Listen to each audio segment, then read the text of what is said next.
Welcome to Unschooling Conversations. Today I'm joined by Jenna from Rogue Learner, and in this episode we are going to share with you our unschooling journeys. I'm Heidi Steel, former teacher and unschooling parent to 4 school-aged children who are happy living and learning as they go. I have been unschooling for almost 10 years and I blog regularly, and I organise coaching and mentoring services for unschooling families. And you can find out more about those at liveplaylearn.org. Hi, Jenna. Welcome. Hi. Hello. Would you like to introduce yourself to us? Tell us a little bit more about Rogue Learner, maybe, and how you came to unschooling? Sure. Yeah. So, I'm a former educator as well, and I was considering homeschooling for my kids. So I started actually gathering up resources for the possibilities of what types of tools and things we might need. And in my research, I accumulated hundreds of resources that I thought other parents might actually find useful. So I put it all in a directory and made a website for parents. So it's called roguelearner.com. And after I had the resources up and the website was functioning, we started on our path to unschooling. And since then, I've also started a podcast about self-directed learning, and I interview experts and families about their experiences and their expertise, just to gain practical tips and advice for other people who are, choosing this learning path or are considering it for the future. So that's my background, where we're at right now. Great. So in case people missed it, you are also a former educator, as am I. And there are actually lots of us out there who have been involved in education in one way or another, teachers or support staff in schools who choose to home educate our children. So I wonder what it was for you that inspired you to home educate your children rather than send your children to school. Yeah, that's a very long question, or long answer to a short, simple question, because I think it was accumulation of millions of experiences, that I've had as a parent since the very beginning, and also as an educator. So, working in the classroom, on that side of it, of course, I found it really challenging to individualize instruction with a curriculum and with 30 children in my classroom. And I felt pretty much every single day that I was failing somebody, that some kid was not getting what they needed. And that can be very demoralizing and just uninspiring after a while. And I think for my kids personally, the elementary school system was pretty okay for them. They seemed really eager to be at school, and they enjoyed they had really good teachers who were always motivating them. And I think they were maybe a rare case, and over time, I don't know, it was an accumulation of little things. So it started out with noticing that my daughter was just losing her spark. She just wasn't curious anymore. She wasn't interested in going above and beyond what the school was asking of her. It was just like, what is the bare minimum I have to do to finish this assignment? And I thought, that's actually not what I expected. And that's not what I want for my kids, not for my students, for no one. And the same was, the case for my son. And his really was physical. He was starting to get stomach aches regularly, and he had to be picked up from school often. I would say once a week sometimes. so we were taking him to the doctor and, examining whether he had lactose intolerances and allergies. And I mean, really starting to get to the point where we were going to do some pretty elaborate medical, exams and things. And I stopped and I did some research, and I read that, kids can get stomach aches from anxiety. And we realized, over time, we realized that the school system was not playing into our family values. If I would reflect on what do we want actually out of life? What sparks joy for us? What is it that we have one life. What do we want out of it? What do we want to do with it? And it was things like, two keywords came up a lot for us, was freedom and flexibility. And those just kept popping up over years of discussions. And it gradually became this. I think there's so many stories I could tell you. The list is so long. And I don't think it was any one thing, it was just an accumulation of things. And over time, it just didn't make sense for us anymore to have them in the school system. It was not working. Yeah, I love the idea actually that you have those conversations, that you say, what is it we actually want? What are we doing? Where are we going as a family? What are we trying to achieve?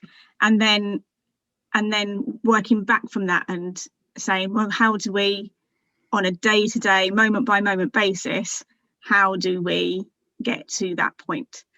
And also this idea that, for us, it was looking at my children, the child that I had. I mean, I always sort of refer to my eldest because they're the first one you sort of have to make this decision for about going into school. And my children have never been to school. And I was predominantly a reception teacher. So I knew what was awaiting on that first day of school. I knew what that first step into school was going to be like for my children. And my eldest just didn't seem ready for being apart from the family. He was happy where he was, and I sort of could foresee, based on my experience of being a teacher and having welcomed many children into a classroom, at the age of 4 and 5 years old, I could foresee the stress and the anxiety that it was going to cause him, and just made a decision that wasn't for us. That's not what we wanted to do, and it was unnecessary. We were fortunate enough to be in a position to be able to make that choice. I wonder how you found out about unschooling specifically. Yeah, so I actually was thinking about that recently, and the funny thing is, I actually remember learning about unschooling, believe it or not, as a teenager, because I watched some episode of Oprah, and she was interviewing all different types of homeschoolers, and she had she had a variety. And there was a family of unschoolers, and I still, it obviously stuck out to me because I still remember the episode, and I remember the two children, and they were just a little different. They were really well spoken, and they had that they didn't seem to have much trouble talking with adults. And I found that a little bit interesting and slightly peculiar because as teenagers, I think most of us are incredibly shy and embarrassed. But I didn't see that in them. And anyway, so that was actually my very first insight into what unschooling was. But then for my own research for my kids, it came from just researching. I wanted to homeschool. We knew we were going to switch. And in that research period, I just went researching all the different styles, from Charlotte Mason to Waldorf and Montessori. And I mean, we actually even tried out a lot of schools. We tried out a free school in Germany. We tried out a Montessori school and a Waldorf school. We did try different, modes of education before we even homeschooled. So and as an educator, I had a pretty good sense of all the different ways. But yeah, I eventually started reading books by John Holt, Peter Gray, listening to Living Joyfully's podcast, Pamela Riccia. We talked about that before. She actually reads one of her books on the podcast, and it was about paradigm shifts, like thinking differently, a mind shift change. And it really made me reflect on a lot of things that we all, just take as truths in our world about education and what it means to school versus education, and how children learn. And actually the funny thing is we started out with homeschooling, a regular curriculum, and with a schedule, very short day, just 2 hours, but it was very apparent right away that wasn't going to work for us, because my kids they couldn't be more different in their learning styles and their approaches. And it was tears and pain every single day. And it just wasn't, that wasn't joyful, and so I knew there had to be something different. And since I had already known about unschooling, I thought we would try it, and we did. Here we are. See, that's one of the things I really love about unschooling, is that you can have really, really different children in your family who respond to different things, and unschooling gives you permission to say that's okay. It's okay for your children to be individuals. It's okay for you to respond to them in individual ways. That idea that one size fits all, it doesn't apply. I mean, it doesn't apply anyway. It doesn't work anyway, in my opinion. But it gives you this massive amount of freedom to say, okay, well, in that case, I can respond to my child in this way because that's what they need from me, and I can respond to my other child in this way because that's what they need from me. So you say you've got two children, that's right, isn't it? Yeah. So I wonder if we could just sort of rewind or give a little bit of context to your story, in that you obviously, or to my ears, you obviously have an American accent, and you've already referenced watching Oprah in your teen years, and you've mentioned going to Germany, and I know full well that you are currently residing in England. I wonder if like geographically you can just join the dots and talk us through there in terms of giving us a bit of context. Yeah, that must sound kind of complicated and strange. So I am from Arizona, and I met my husband actually in Germany when I took a year off of college. So we moved back to the States together, and we lived there for 10 years. And when our kids were 6 and 4, we had the opportunity to move to Germany. And so we did. And the kids were raised, I guess half and half of their lives. So then from there, they were raised in Germany. And then we moved to the UK in the summer of 2020, so August of 2020. And we've been in the UK for about 7 months now. And the reason for the move was, there were many, but high up on the list was that we didn't really have a lot of options in Germany. It's illegal to homeschool. And because that's what I wanted to do, we decided that was not a good place for us to live. Okay, so what attracted you to the idea of self-directed learning particularly? Because as you say, you've got, a bit like similar to me, really. You've got this background in education. Sort of, we know there's multiple different ways. What was it about self-directed education that made you think, okay, we're gonna do this now? Yeah, I think it's again kind of a complicated question because there are so many layers to it, like from an emotional standpoint and from a learner's standpoint. So from the learner's standpoint, it just makes sense to me because I'm a human and I know as an adult, and I don't think that learners as adults and children are much different from each other. And as an adult, the things that I am interested in, I dive really deep into and I learn about. So a great example of that is when my son was born, well, for years I've been wanting to learn how to take pictures, become a photographer, and since high school, and I couldn't ever really dive into it because I just didn't have the resources available to me as a teen. But then as an adult, my husband bought me a camera. I started to learn it. I jumped into forums. I took online classes. I stayed up all hours of the night, even with a tiny newborn baby, learning this because it was that interesting to me. I mean, I couldn't be pulled away from it. I met friends who were photographers, and then I asked to be an apprentice with a photographer at a studio. I mean, I I lived and breathed self-directed learning in my own life, and it makes so much sense to me. It's pretty clear to me that when you have a desire and a passion for something, uh, you don't need anyone to poke or prod you along. You're just intrinsically motivated, and you're going to succeed at that if that's your goal. It just is the way it is. And the same is true for, all of the friends that I know, all of even my past experiences as a child. So that just appeals to me. I want my kids to be passionate and joyful in their learning.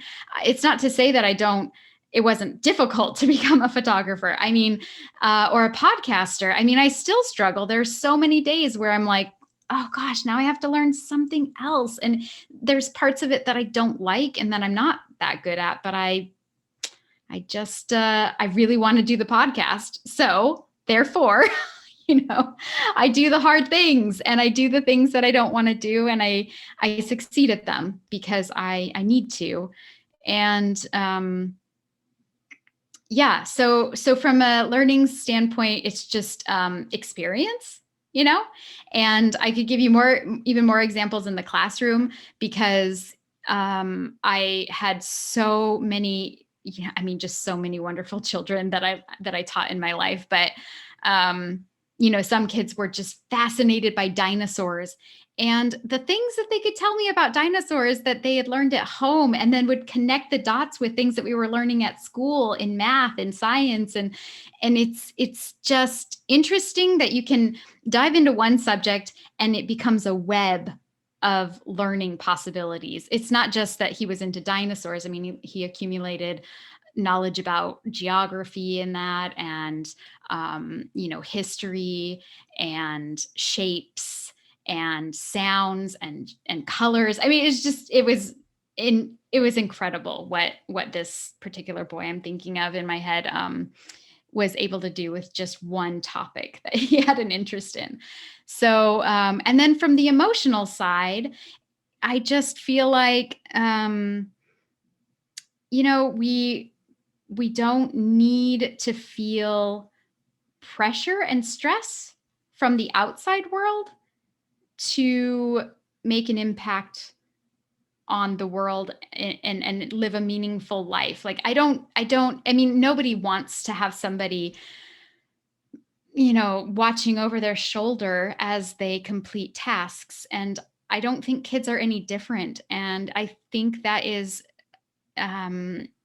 particularly stressful and anxiety inducing for young children because they're even more sensitive than we are. We have the capabilities to get through some of those hard emotional challenges, right? But a child shouldn't be stressed when learning. And I just want my kids to enjoy their life and enjoy their learning experiences and know that learning equates to meaning and fulfillment, not... As adults, most of us are actually self-directed learners. I know that can be a complicated issue, but there are many of us out there who, as adults, when we find an interest in something, we utilize our own resources to find out more about it, to engage in it, to learn it, to connect with other people, all those examples that you gave. And you're right, like, children are perfectly capable, when they have a supportive adult with them, of doing the same. And it doesn't really matter.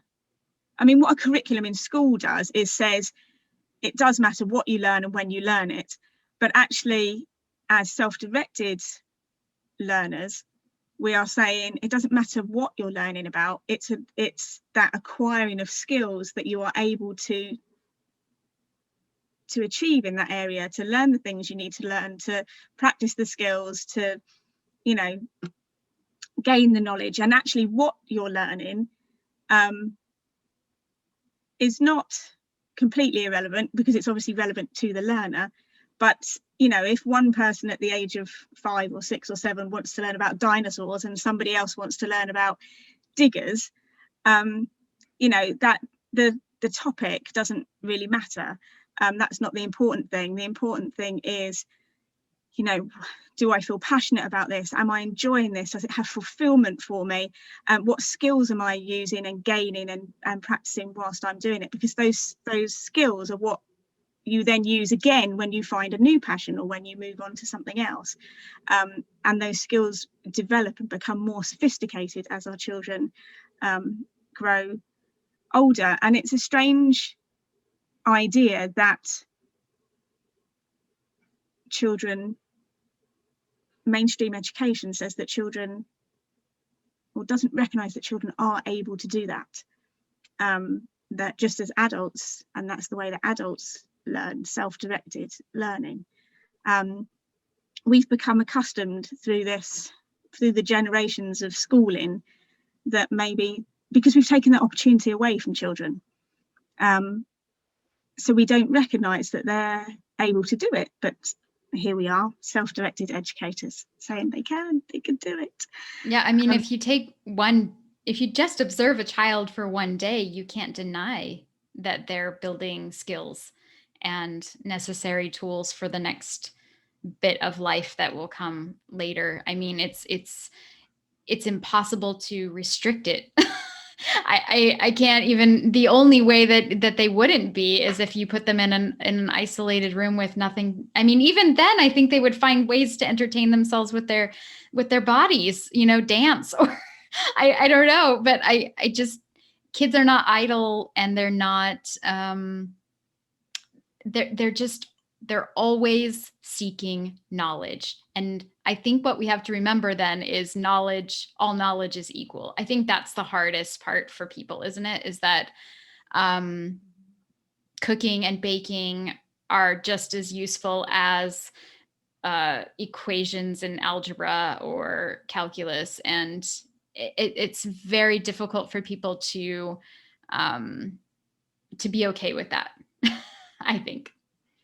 Yeah, I think so too, because I think that we have a hierarchical system, which is, again, I think, sort of perpetuated within school, in that we value certain subject areas over other subjects and topics, and in that way we place a higher value on things like algebra and calculus, literacy and the sciences particularly, over other subjects like humanities and the arts, for example.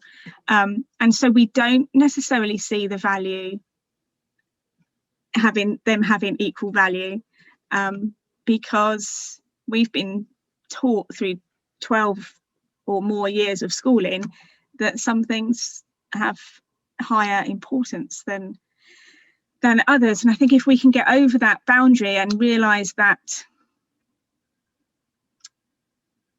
all of these things are important. All of these contribute to a healthy functioning society, and indeed in individuals. You know, we all need the arts, we all need the humanities, and we all need, you know, the literacy and the numeracy. We all need those things, but it's okay for one person to have a skill or an interest in that area and us to have a skill or an interest in another area, for example, or to even need other people to say, okay, I'm really good at this, but the bit I'm really struggling at is the artistry or the, you know, the design, and outsourcing that to somebody else. As an adult, that's what we would do. We would, you know, say in our podcasts, we would say, if we could, or if we had the means to, you know, you'd call on a friend and you'd say, I'm not quite sure about this design element or these colours. What do you think as my creative? In fact, I've got a really creative daughter. So this is a great example, because I quite often default to her when I'm trying to draw a picture, or we're deciding on, you know, colours for our decorating our house at the moment. I quite often default to her and say, what do you think of this colour, and does it match this colour? And she's only 9, and she'll say, oh, that's a very bold choice. That's a very bold choice, mummy. And I'm all like, but it looks amazing. And she's like, no, that would be too much on that wall. You want to move that colour over to that wall. Or she'll choose me another shade, and she's only 9. And anyway, so that's probably a really good example for me to use in terms of valuing individuals and individual skills, and them all having equal value. That one thing is not inherently worth more than another. Yeah, and I think where our culture is, it's putting so much importance on success, and not only success, but, you know, this idea that we want better for our children than what we have, but who defines that? And I think that was something that I wanted to really dive into when I was reflecting on this for myself and my own family, and my husband, you know, we were all thinking about that. I don't know what my kids are going to want. I don't know if they want a big fancy house with fancy cars, or if they want to live in a shack in Hawaii. I don't know. Like, I really, and it's not for me to decide. And if they want a big fancy house or big fancy cars, I'm sure they'll get there. Whatever way that they find, you know, to whatever path that gets them there, I'm sure they'll choose it. But I can't make that decision for them. I'm me and they are them. And I don't want to put any kind of expectation on them, because I didn't have that as a child. Luckily, like, my parents are just amazing. They're just, you do you is my parents' philosophy. And it's just so nice to just call my mom and know that whatever decision I ever make, she is 100% behind me. You know, I moved so many places, and I'm sure that broke her heart. I'm sure that really is so hard for her to know that we all don't want to live next to her. But she supports us, and she just comes and visits, you know, and that's what I want for my kids. I want them to make the choice. If they decide that they want to be whatever they want to be, great. Great. Yeah, I remember in our early days when we first met, like other unschooling families, I can remember someone saying to me that, you know, they weren't really interested in their child achieving high grades or high status, or having, you know, an amazing, you know, what our culture would consider like an amazing job. What they really wanted for their child was for them to be happy, and to know that they were, like you were saying about being you know, to know that them being themselves was enough, and that they didn't have to fit into somebody else's criteria of who they should be or what they should be doing.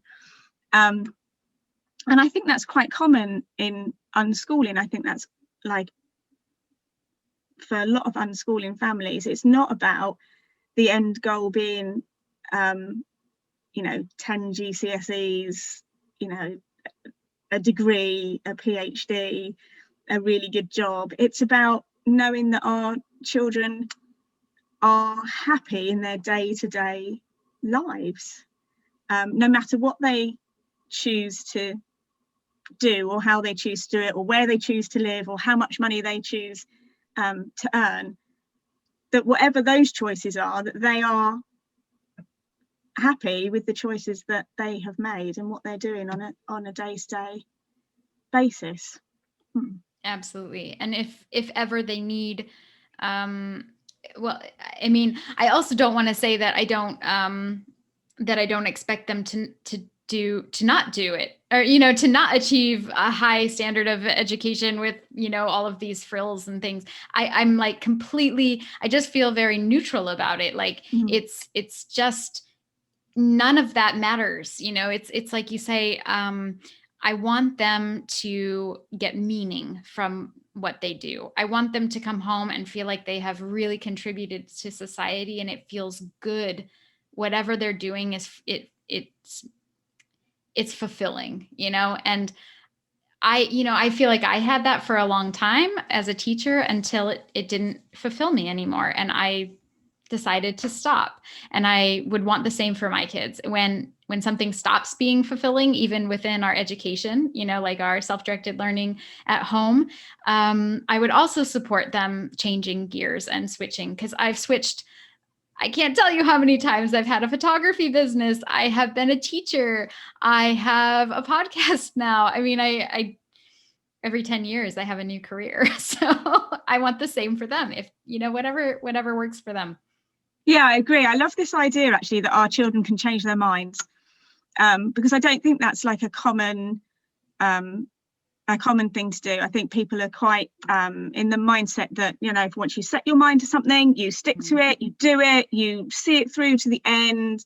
And that can be a big thing, like a career, or it can just be a little thing like, you agreed that you would see your friend tomorrow. So that's what we're going to do. And this idea that we can change our minds, or that we can say, that's not going to work for me tomorrow. That's not working for me right now. I'm going to take a step back. I'm going to take a break. I'm going to change direction. All those sorts of things I don't think are commonplace thinking in our society. But I love the idea that we can say, I want to try something new, or this isn't working for me anymore, or even this little aspect isn't working for me anymore. Can we address that and change it so that it's more in line with what we're doing and isn't causing me stress, or isn't causing me to lose sleep, or is a better fit for my family because my circumstances have changed. So I love that idea.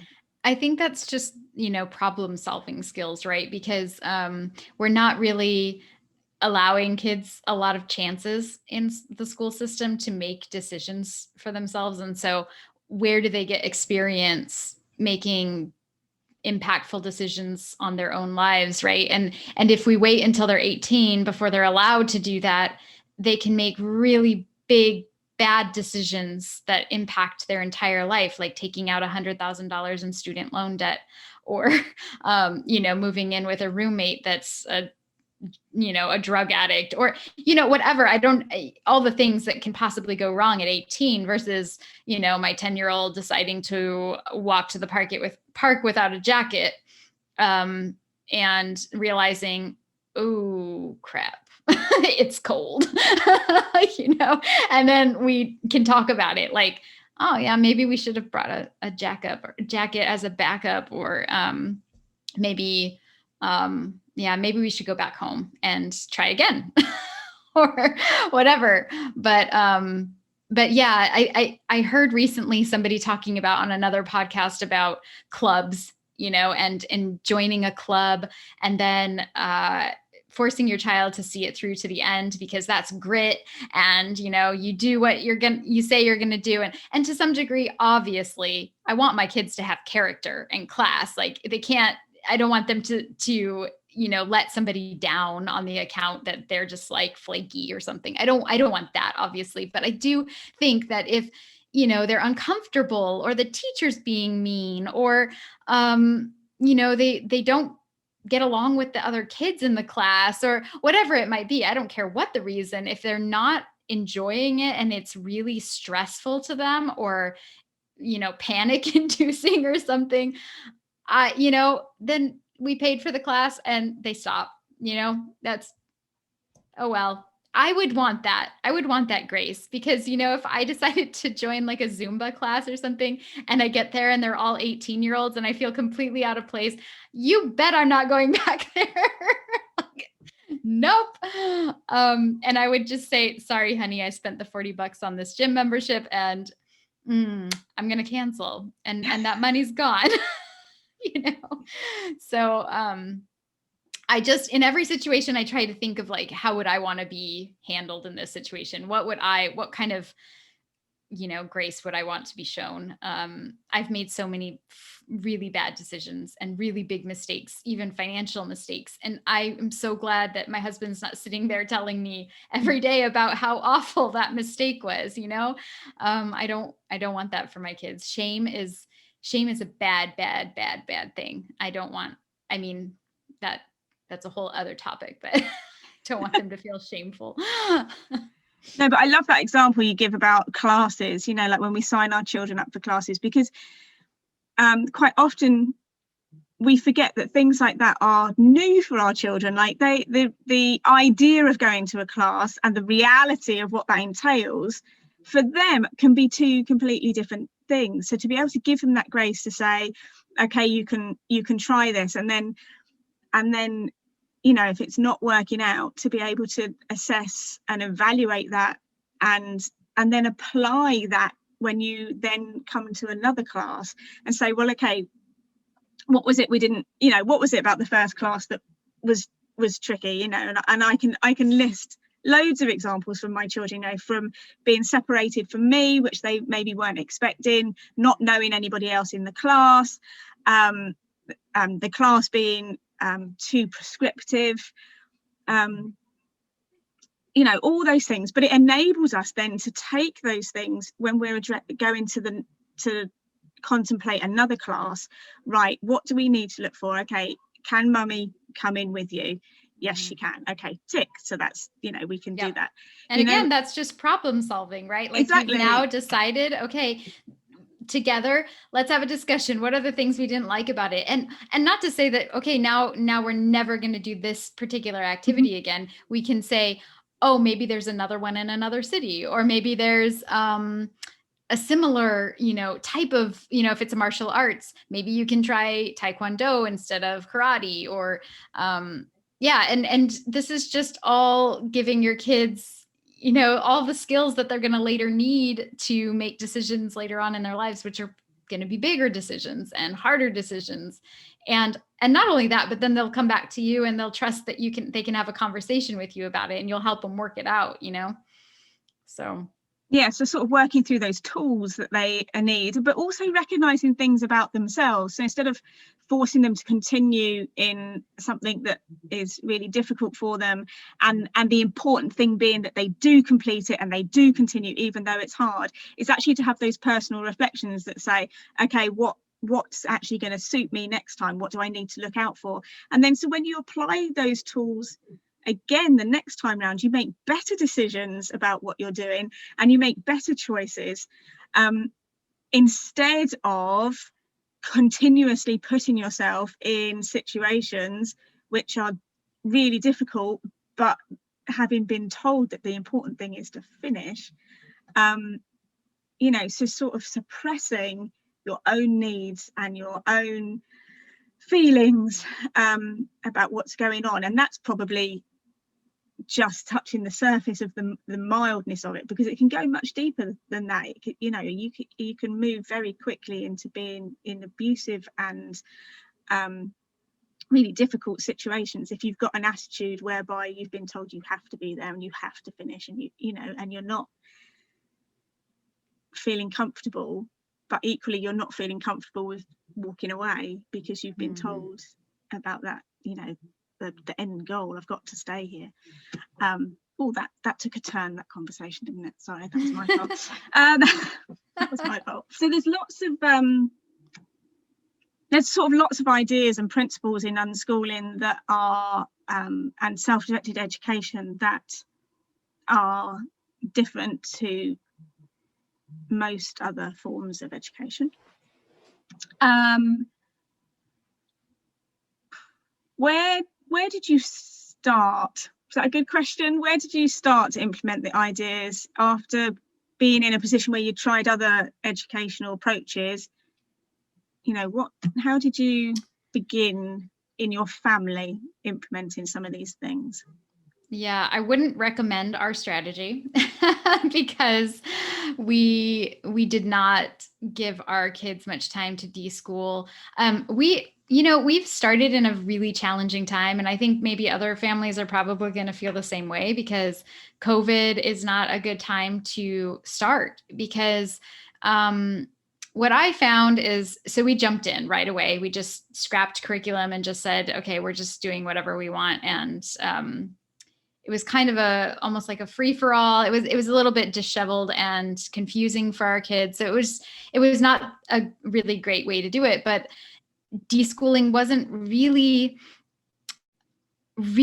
available to us, in the sense that, you know, if our kids were free to do whatever they wanted, and kind of just, it was more, we gave them the space that they would require for deschooling. And then to see the shift, you know, like you're waiting for that moment where they do start to show interest in something and have a passion for something. And the sad thing is, the things that my kids are interested in and have passions for are not within our house. So you come to a point where it's like, oh, wait, but now nothing is available that my kids actually are passionate and interested in. And it was depressing, to say the least. I mean, my daughter had all these visions of, she had even gotten in contact with a dog walker here in the neighborhood, and was planning on volunteering with her and helping her, you know, cat sit and all these other things, because she's a huge animal lover. And my son wanted to get a newspaper route because he wanted to make money. And I mean, the list is miles long, like, of the things that they did show interest in eventually. But I had to say, oh, because of COVID, we can't do that. So they haven't really been able to explore the things that they are passionate about. So it's actually been, it's been an interesting ride. And I will say that because of the conditions I know that are important for self-directed learning to really, really flourish and to be the best possible environment for your kids, we decided to sign our kids up for a self-directed school online, so that they actually have something outside of our four walls. Because I think a lot of families that are already unschooling, they have a community, right? And they have friends, and these kids can Zoom with those friends and still do the things that they were passionate about, maybe to some degree, over a Zoom call. But for my kids, I mean, they have no friends here. They've never met anyone in person. And so, we kind of relied on online relationships. And so they both are part of an online school at the moment, and they, you know, talk and join clubs that they're interested in. My son is particularly enjoying it because it's, there's a lot of clubs that are offered for tech, and he happens to love game developing and 3D modeling and YouTube. So everything that they offer, he's really, really interested in anyway. And I think he would have participated in regardless of whether we were in the school or not. My daughter's finding it a little bit more challenging because she wants to be out. She wants to do things outside. So I presume that once we have COVID under control, we'll have to do another round of deschooling and really find our bearings again, like explore again and start anew, because the things that they're forced to be interested, I mean, to be quite honest, a lot of things are just, they're the only things available to them. So they're kind of, I would say we have guardrails, like it's like you're going bowling and you're like, oh, I want to go there and there, but no, the bumpers come up and you're like, oh, all right, I guess I'll just live in this tiny little universe. So the things that we were excited about were, we were going to travel a lot. We were going to go back home to the States and spend weeks with my parents. My dad owns a hardware store, and the kids really wanted to work for my dad. And oh man, I was so eager for that experience for them. They live in the country. They were going to learn how to drive. Because out there you can drive and nobody cares when you're 10. We had a lot of plans, let's just put it that way. And so we're in, what would you call that? Like, I feel like it's the movie, what is this movie? Lost in Translation or something, where he's stuck at the airport and he can't, it's Tom Hanks. Yeah. Yeah, I know what movie you mean. Was it Lost in Translation? I'm not sure it is. But yeah, I do know which Anyway. I do know which one you mean, where you're just stuck. I mean, yeah. COVID has really put a bit of a spanner in the works all round, really. It's not a great situation for anyone, really, is it? But no. I think we have this idea that unschoolers are constantly we're always thinking about, right, how can we bring more joy into the situation? People tend to understand that unschoolers are trying to, like Pamela Chia's thing is, it's called living joyfully. It's all about joy. It's all about how can we bring joy into our family? How can we express love for our children? How can we be kind? How can we do something that's maybe a bit silly? How can we live a life that is joyful, something that we choose, something that's not stressful or anxiety inducing? How can we improve things? And COVID has certainly stretched, I think, even the best of us in that area. And whilst we are used to things like problem solving, coming up with creative solutions, when you are stuck in your same four walls we're coming up to a year now, and when this is actually published, it'll be probably another 5 months, so hopefully things will have improved by the time people are listening to this, but that's not guaranteed. So this sort of, we too are affected by COVID, and our children are affected by COVID. And for you, that's about, that socialization element, making connections.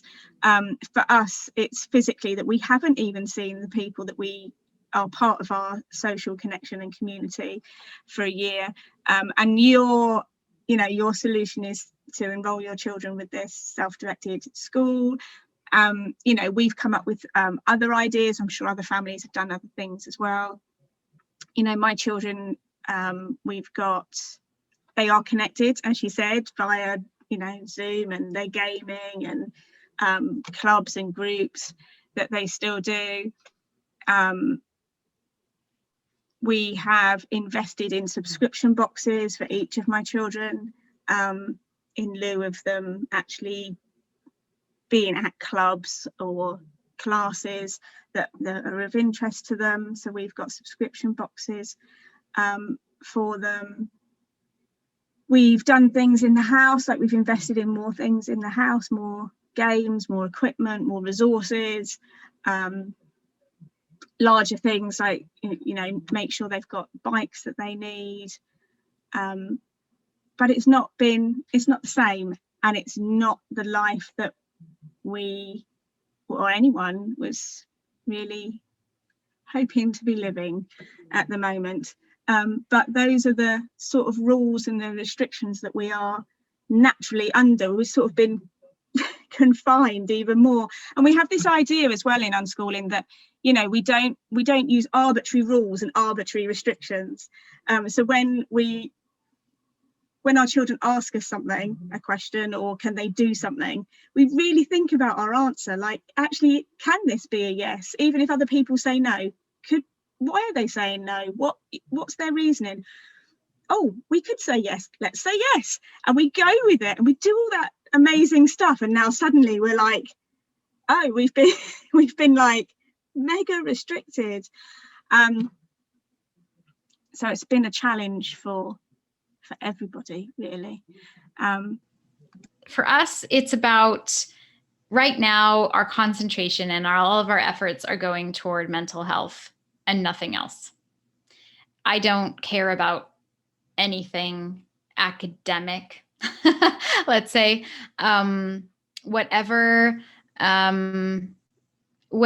makes them feel good right now is just something I'm leaning into, because we all are struggling, and the last thing I want is to add more pain and anxiety to what is going on with the world. So I thought, okay, let's just get rid of all all of our thoughts about how it was going to look. let's just do what is available to us at the moment. So, you know, some of the things that we've done is go for drives, or we're considering dropping off like a COVID care package to the one person that we do know. My daughter's been pen paling with a neighbor that she's never actually met really in person, just except at the doorstep. And, you know, just focusing on those things, like any little moments of joy that we can fit in, we are trying to get them in there.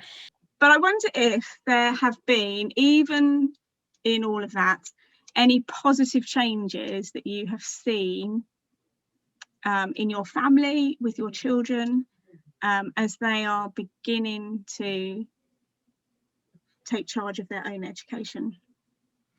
Yeah, well, surprisingly, yes. The things that we've noticed, though, the changes that we've noticed, even with the crazy situation we're in, is obviously my son's stomach aches completely vanished.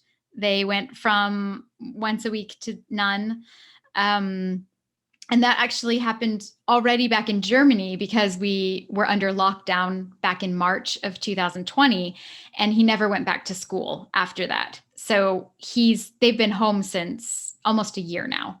So, but that was immediate. That went away as soon as he didn't have to go to school anymore.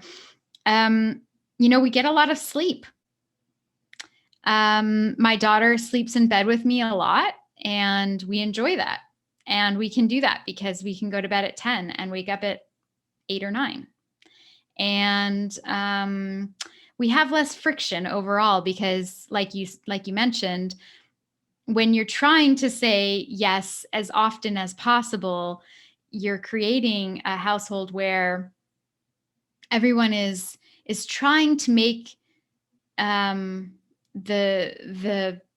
entire family dynamics as joyful as possible. So everyone is doing that. So when you do it, your children reciprocate, right? So they want to see you joyful because you're trying to make them joyful. So if you bring your son a snack, sometimes, I mean, my son's not really into cooking, so he's not really one who would do that. But if I bring my daughter a snack, she usually reciprocates. I give her a back rub or a back massage, and she usually asks if I want one.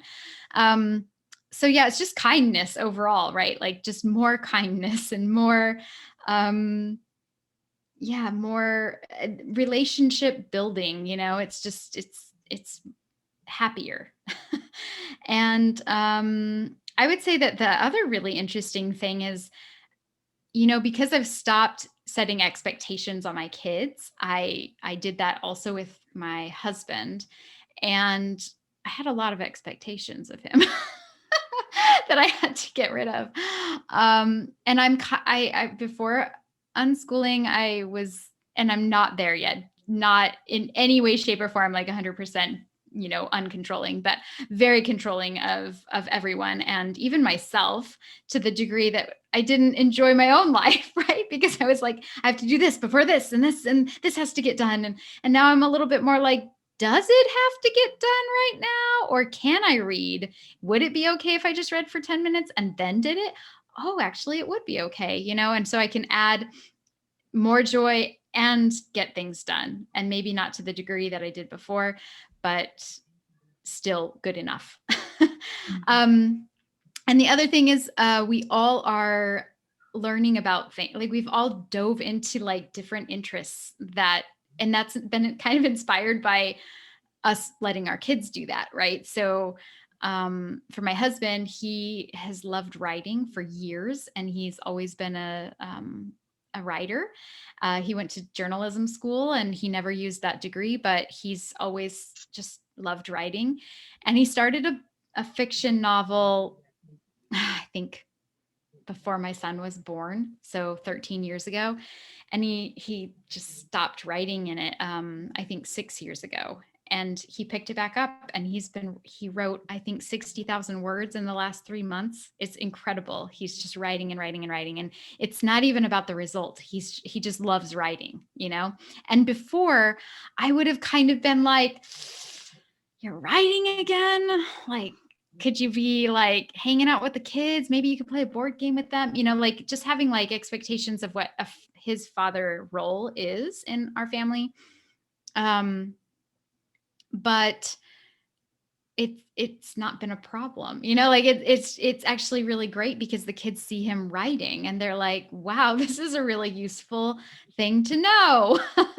And they're learning that writing is valuable and writing is fun. And they're not writing because of it right now, but I think that it's definitely affecting how they view literacy, and I work on my podcast, and I read way too much about self-directed learning and watch way too many YouTube videos and just all the things. And yeah, it just, the kids, like Logan he's a gamer. He loves everything about games. He loves the storylines. He loves coding. He loves 3D modeling. He loves the maps in Fortnite. He is obsessed with the maps. He likes to look at the topography, like how it changes and when it flooded and how it's different from what is revealed and what's not revealed when there's water. And he's just obsessed with all things gaming, and we let him just be obsessed. And it's nice to just let him be obsessed with what he likes, and we support it, and we go in and watch him. I don't play because I like literally cannot play. I would die in about 15 seconds. It's just, I have no ability to play Fortnite. I have no ability to play video games in general, but he's okay with me just sitting there and watching him and cheering him on, go Logan. And then, my daughter, she just gets to cook and bake, and she's in and out of the kitchen all day. And she cooks dinner for us. She makes her brother lunch almost every single day. And I don't know. It's just, I guess one word to sum it up would be like, we're just in sync, we're able. That's amazing. It's amazing. I love how unschooling infiltrates into the whole family. It's not just about how you educate your children. It becomes like, well, hang on a minute, you start questioning things yourself. Like, hang on, if they're allowed, if I'm trying to encourage them to spend time doing the things they love, and to follow in their passions, and delving deeper into what they want to know about stuff, maybe it would be okay if I did that. Maybe, oh, hang on a minute, I've always wanted to, do photography or do writing, or I taught myself how to crochet in the last few years. Well, and it starts impacting the whole family. Like, that would be okay. And like you say, like your relationship with your husband, like if I'm gonna start to treat my children with respect, if I'm going to listen to what they have to say and give them a chance to express themselves, and I'm going to respond to that in a loving way, in a considerate way, and try and work out how we can work through this together. And then like you say, you kind of start looking to other relationships. You think, oh, maybe I could improve my relationship with my husband, for example. Or it doesn't even have to be your husband, it could be, your sister or your parents. You say, well, hang on, maybe if I just took a little bit longer to listen to what they're saying and to try and understand and make room for that in my life and shift things a little bit, and it starts to have this impact like on the whole family. And like similar to you, like in the last year I started writing a lot more, specifically about unschooling. I've devised this unschooling course that I do. I've worked on my mentoring skills, and a lot of that has involved recording things, editing things, writing articles, submitting articles, lots of research, and the impact that it's had on my family has been that my children see me learning something new as an adult. They see me as an adult trying new things out, researching my own stuff, making mistakes, asking them. I mean, my son loves films, and part of his passion about loving films is how they're made. I mean, he loves everything about films other than actually being on the camera. He loves the storylines, he loves the special effects, he loves picking out all the things that are wrong in films, all the little bloopers and things like that, and all the mistakes. He loves getting behind the camera and recording, and he loves editing. So me being able to go and say to him, actually, I could probably do with your help. Could you just come and show me how to do this? It becomes a whole, we talk about environment and children being in an environment where their learning can flourish and grow, and it all sort of comes together as a complete family unit, like you're saying, because they begin to understand that, as adults we're still learning, as adults we still have things to figure out, that we don't have all the answers. In fact, sometimes they have skills that we need to call on them for. And I love that about unschooling. I love that it all comes together as a family, and it's not that it's easy, and it's not that it's sometimes it looks easy. Sometimes I think that when other people look at us, sometimes I think they look at us as a family and go, well, how are they doing that? But actually there's so much groundwork in what we do.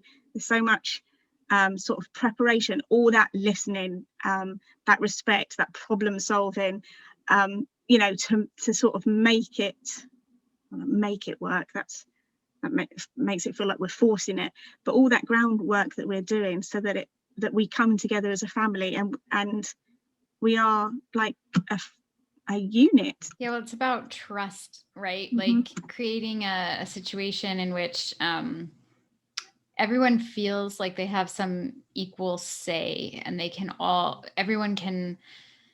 we can talk without fighting. I mean, not to say that we don't fight. That's crazy. Of course, the kids, they fight.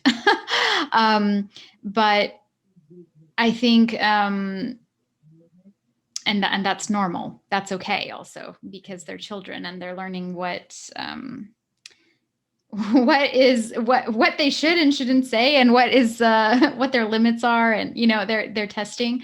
But I think it just opens the line of communication, right? And I think communication in relationships is key. And when you have trust and communication, I mean, it just writes its own story, doesn't it? I mean, it's just that's the psychology of it. We know that relationships are based off of trust and respect and good communication. And when you have all of those things in place, I mean, it's not that everything runs like, perfectly all the time, but the chances are that it runs better than it would if it wasn't in place.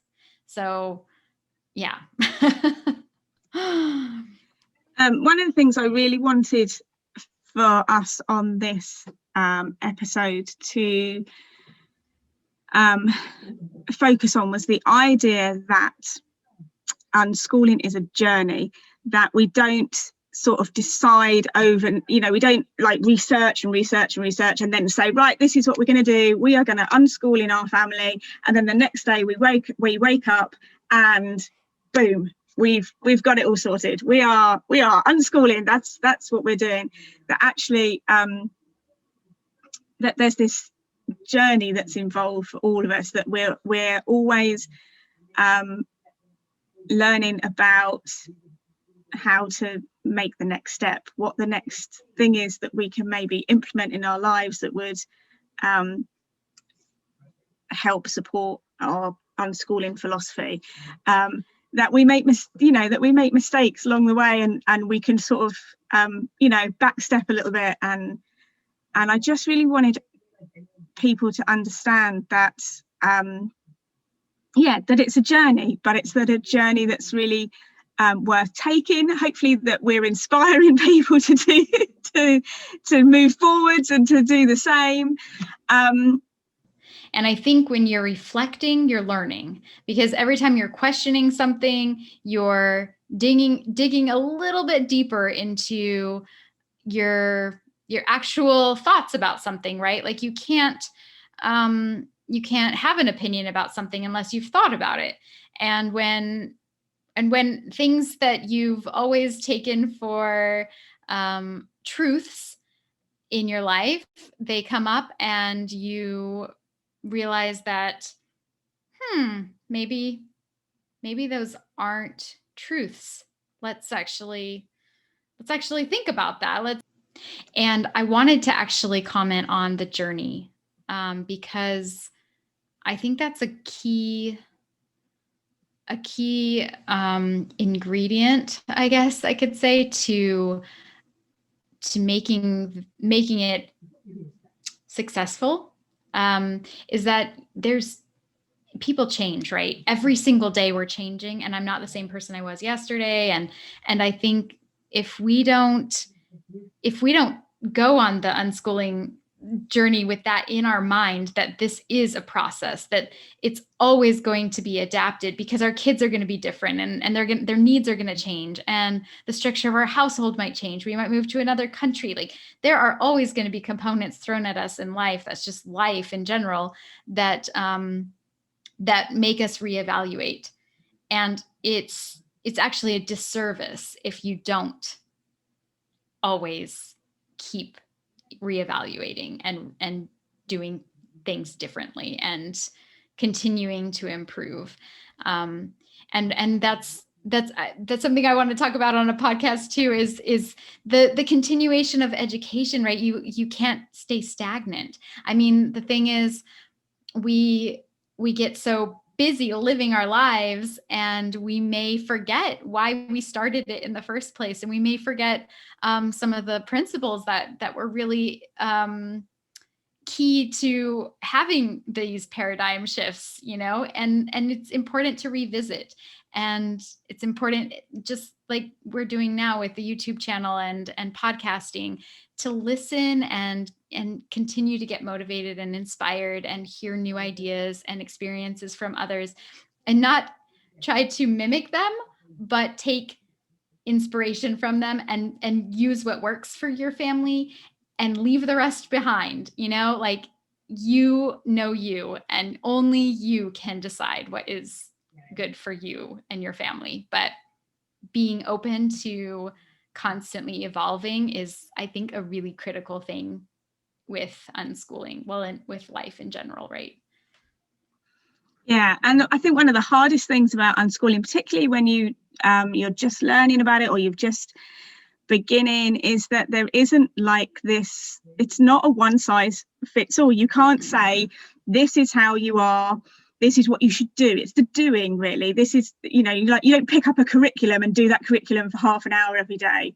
It's not how it works. It's about taking sort of overarching principles and saying, how does that work for my children? How does that work in my family? How does that work in, the country that I'm in, or in the situation that we find ourselves in, and being able to apply those principles to your situation, and in your family. So, it takes time. It takes, that whole idea of deschooling, for example, not just the children, but yourself, the whole idea about learning and just finding out as much as you can, and taking those baby steps forward until you sort of start to find your feet in one way or another, and then taking the next step forward, so that you can see the positive impact that it's having on your own life and in your own family, which then gives you that impetus to, change the next thing and to move forward in the next thing. I wanted to give you an opportunity to talk about Rogue Learner. Go. Yeah, so I have a podcast. It's called Rogue Learner. You can find it on any podcaster player, and it's focused on self-directed learning and all that encompasses. And we also have a private Facebook group if you are interested in asking questions and getting recommendations for resources to use for your kiddos. I am always active and ready to help, so you are free to join that. And I'm also on Instagram at rogue.learner, and I share a lot of our family stuff in my stories, so you can check that out. Fabulous. Thank you very much for joining me today, Jenna. It's been lovely chatting with you. Talking about questions, people can submit questions for this podcast either via the audio capabilities on podcast apps, or in the comments section on YouTube. And then we're going to use those to hopefully answer them in future episodes. And people can join me again next month in the next episode of Unschooling Conversations. Thank you for joining me, Jenna. Thank you so much.